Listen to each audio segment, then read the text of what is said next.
You may want to take a look at a snap again because you want to check something out. So in this video, I'm going to show you how to reopen Snapchats you already viewed. Without further ado, let's get started. Now let's head on and open up our Snapchat application right here.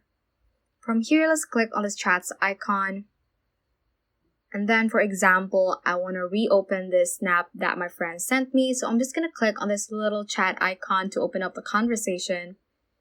So for this one, I'm going to view it first. So this is my first time viewing this certain snap. So I'm just going to tap to view like that. And I'm going to close it.